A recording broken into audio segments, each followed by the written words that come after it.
welcome to my YouTube channel Get Mechanical.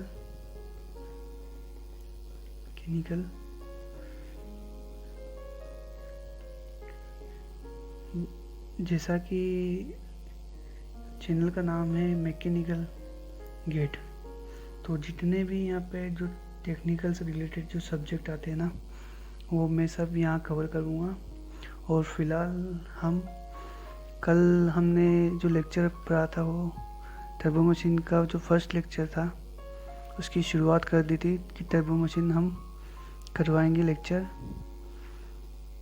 Turbo machine जो topic है वो उसका लेक्चर हम करवाएंगे, वो हमने कल शुरुआत कर दी थी। कल इसके बारे में हमने जो भी चीज़ पढ़ी थी कि टर्बो मशीन क्या होता है, जो भी इसका बेसिक होता है। सिंपली ज़रूरत है हम सबसे ज़रूरत है हमें बेसिक की।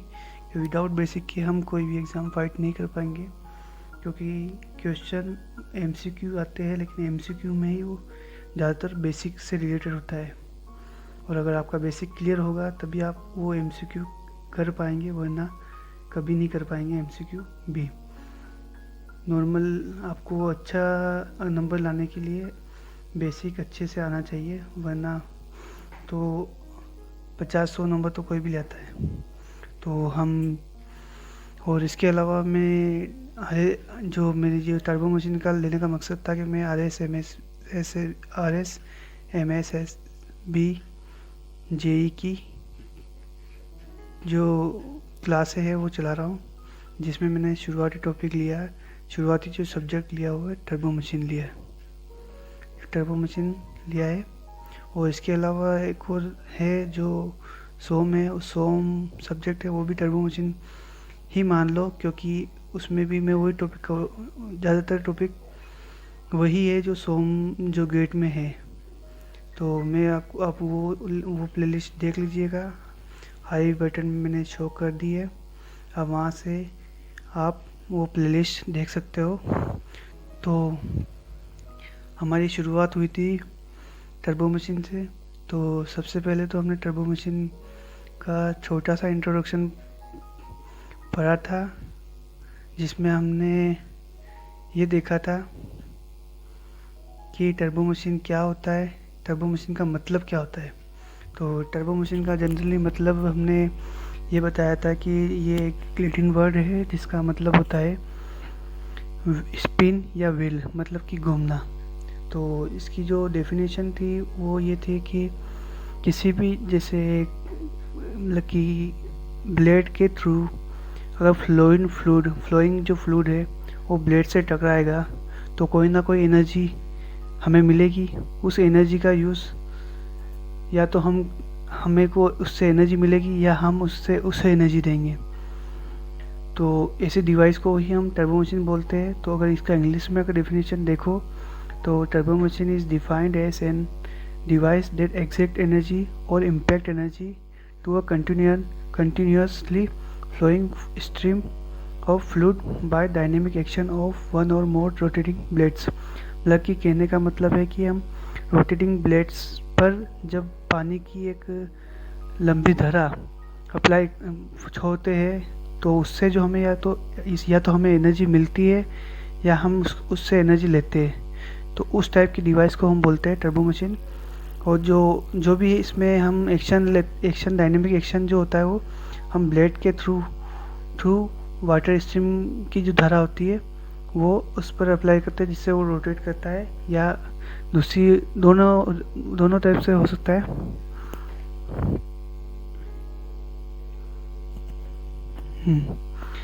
तो ये तो टर्बो मशीन की हमने डेफिनेशन पढ़ ली थी, इसका मतलब आपने बता दिया था। और इसके अलावा हमने पंप के बारे में भी बताया था कि पंप क्या होता है। तो पंप का मैंने सिंपली बताया था कि पंप जो लिक्विड को पंप करता है, वो पंप में भी एक रेंज बता रखी थी कि इतने अगर प्रेशर पर अगर कोई चीज़ पहुंच जाती है, मान लो कि अभी मैंने एक डेफिनेशन दी थी कि अगर प्रेशर राइज अचीव 0.07 बार तक अगर अचीव हो जाती कोई चीज़ तो वो डिवाइस जो कहलाएगा हमारा फैन कहलाएगा। अगर वही प्रेशर अगर 0.07 से 3 बार के बीच में हो तो ब्लोअर कहलाएगा। और इसके अलावा जो उससे अबव वाला जो भी हिस्सा है वो कंप्रेसर कहलाएगा। तो इस तरह से हमने तीन चीज़ें एक प्रेशर डिफरेंस के माध्यम से समझी कि फ़ैन में क्या डिफरेंस है, ब्लोअर में क्या डिफरेंस है और कंप्रेसर में क्या डिफरेंस है। ये आपको समझ में आ गया होगा कि इसमें फ़ैन का जो प्रेशर होता है वो कंपैरिजन ब्लोअर से कम होता है और ब्लोअर का जो प्रेशर होता है कंप्रेसर से कम होता है, क्योंकि जो प्रेशर जो अचीव ज़्यादा सबसे ज़्यादा होता है वो कंप्रेसर में होता है। तो ये चीज़ आपको पता चल गई होगी। और हमने टर्बो मशीन का क्लासीफाई किया था कि उसके कवर किस हिसाब से वो ढका हुआ है या बिना ढका हुआ है, इस टाइप से भी क्लासीफाई किया था, जिसमें दो टाइप के होते हैं, एक श्रोडेड और केसिंग और अनश्रोडेड। जो ढका हुआ और बिना ढका हुआ आपको मैंने समझा दिया था कि ढकने का मेन मकसद यही होता है कि हमारा जो फ्लूइड है कि दूसरी डायरेक्शन में ना जावे और उसका हम 100% यूज़ कर सके और हमें जो भी मिले 100% इफ़िशिएंसी के साथ वर्क मिले और हमारा वर्क लॉस ना हो। और जनरली अनश्रोडेड में तो आपको मालूम ही होगा, जो भी हमारी जो वाइंड मिल्स होती है या पवन चक्कियाँ जिसे हिंदी में कहते हैं, वो चीज़ें अनश्रोडेड में आती है। और बस ये ठीक है। और फिर हमने एक क्लासिफिकेशन किया था रोटेटिंग, मतलब कि किस हिसाब से वो फ्लूइड रोटेट करता है या किस हिसाब से फ्लो होता है वो चीज़ में। तो उसमें हमने तीन टाइप से डिवाइड किया था टर्बो मशीन को, axial flow machine, mix flow machine और रेडियल फ्लो मशीन या सेंट्रीफ्यूगल मशीन बोलते हैं। तो एक्सियल में जो डायरेक्शन होती है वो एक्सियल होती है, मिक्स फ्लो में जो होती है आधी डायरेक्शन एक्सियल होती है, आधी डायरेक्शन रेडियल होती है और रेडियल में रेडियल डायरेक्शन होती है। ये भी मैंने आपको बता दिया था। और इसके अलावा फिर हमने वर्क एब्जॉर्बिंग मशीन के बारे में पढ़ा था और वर्क डिलीवरिंग मशीन के बारे में पढ़ा था।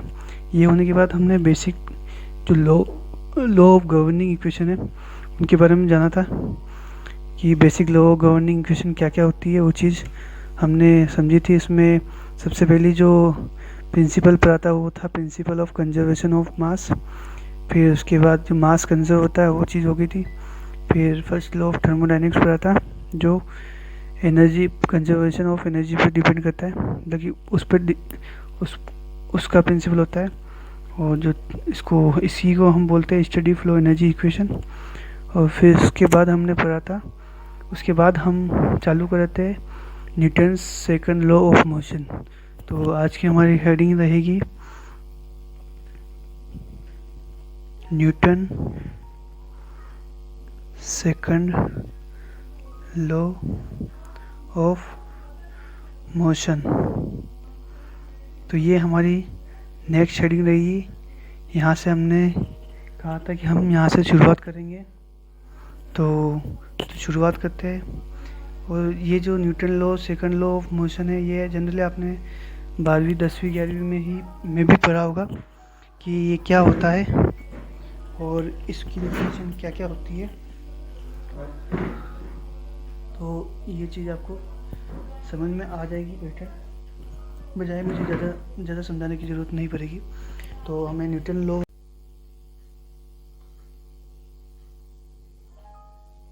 हेलो गाइस, सॉरी प्रॉब्लम हो गई थी,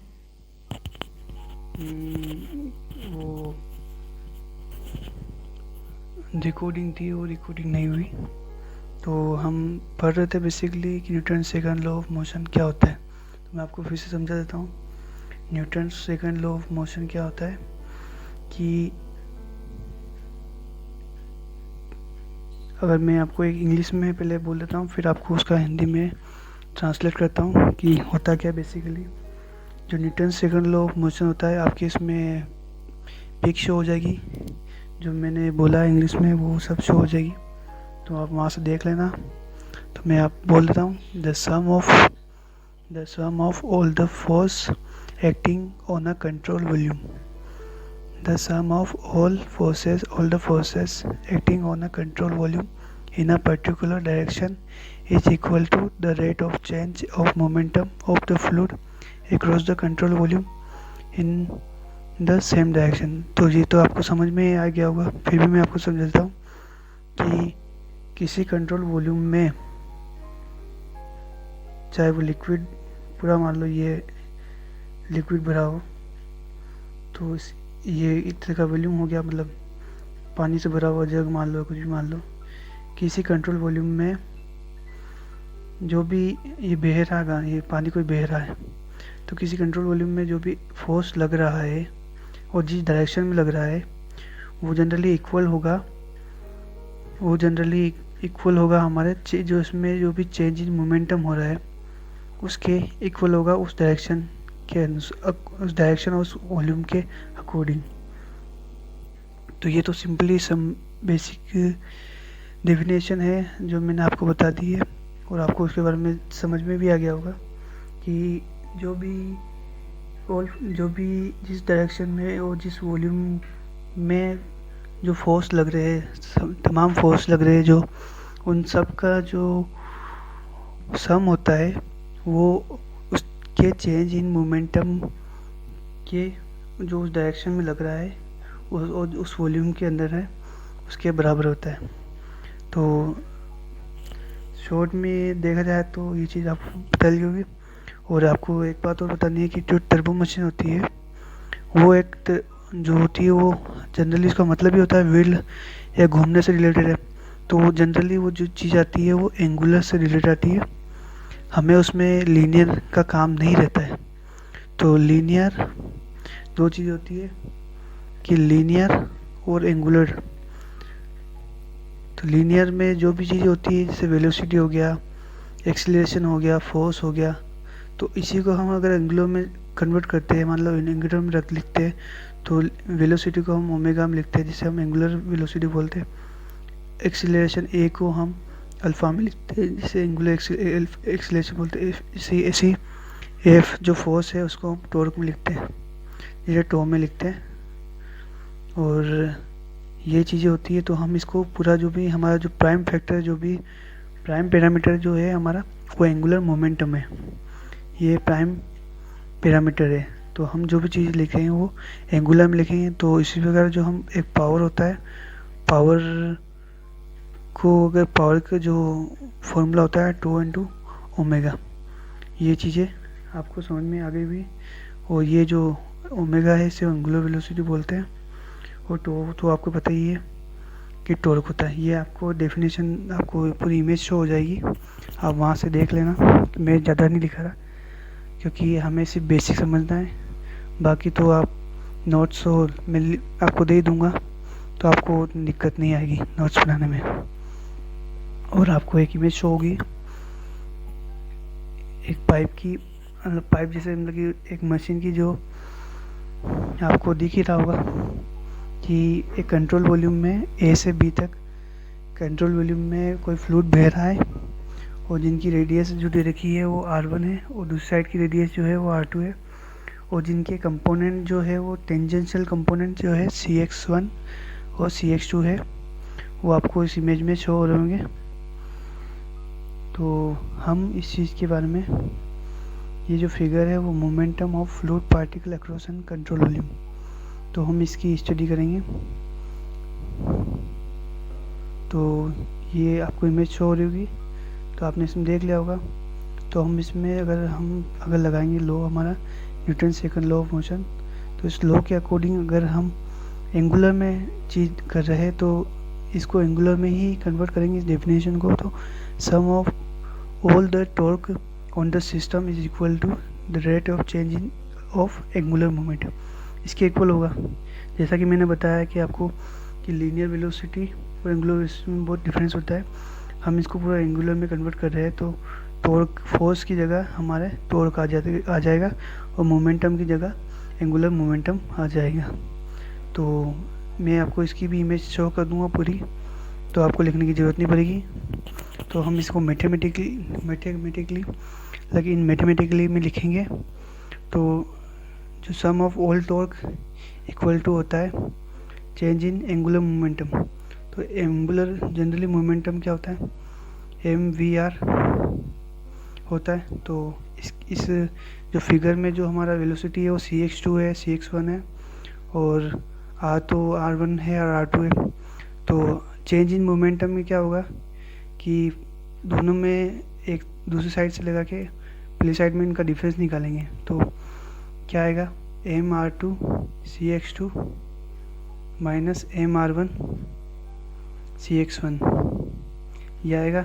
तो इसमें से M कॉमन ले लेंगे तो हमारे पास आएगा R2 CX2 minus R1 CX1, ये हमारे पास आएगा जैसा कि आपको शो हो रहा होगा। तो अब हमारी जो इक्वेशन आई थी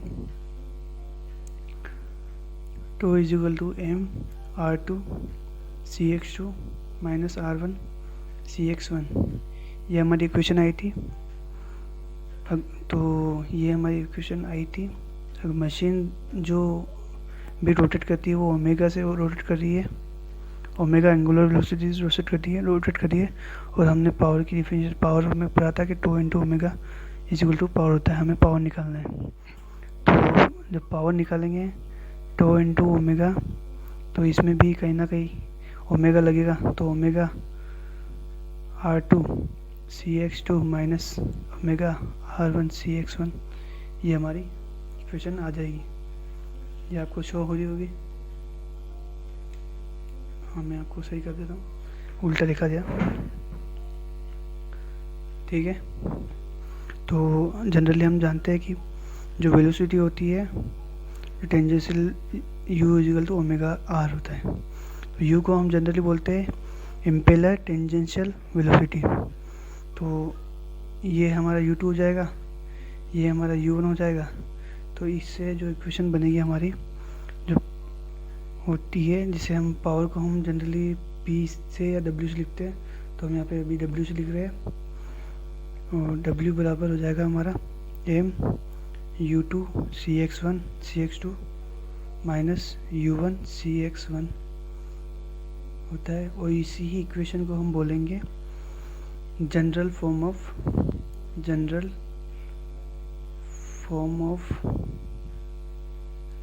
यूलर्स इक्वेशन, ये general forms of equation Euler's equation है। और हम यूलर्स की 2 इक्वेशन लिखते हैं जनरली जो हमारे काम आएगी। यूलर्स की एक तो पंप इक्वेशन आती है, पहली तो टरबाइन इक्वेशन, दूसरी जो हमारे सिलेबस में भी है, और दूसरी है पंप की इक्वेशन। ये 2 हमारी इक्वेशन आती है। तो टरबाइन का आपको बेसिकली समझा लेता हूँ मैं कि टरबाइन में जो भी हमारी जो वेलोसिटी होती है वो कुछ इस प्रकार होता है। टरबाइन हमने पीछे आपको बताया था कि टरबाइन किस होता है, कि ये कुछ इस तरीके होता है, ये इनलेट होता है, ये आउटलेट होता है। और पंप हमारा जैसे इसका अपोजिट साइड, कि ये 1 2 ये इनलेट आउटलेट।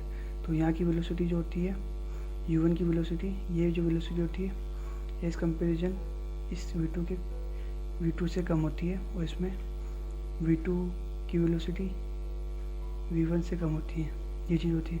तो इससे हम इसकी इक्वेशन टरबाइन की यूलर्स इक्वेशन निकालते हैं। तो हमारे पास ये आता है कि w बराबर m u1 CX1 minus u2 CX2, ये जो भी होती है वो पॉजिटिव में आती है। तो ये हमारी ये होगी, ये आपको इमेज में शो हो जाएगी, फिर भी मैं लिख रहा हूँ।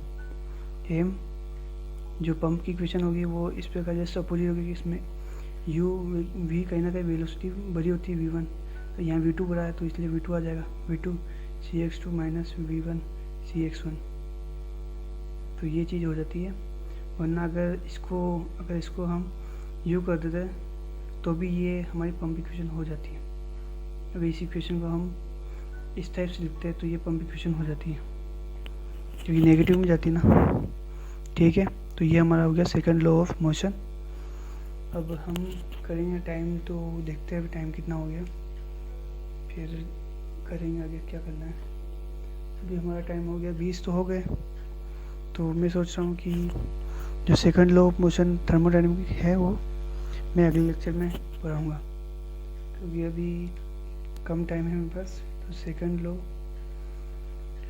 ऑफ थर्मोडायनेमिक है, ये हम कल के लेक्चर में पढ़ेंगे।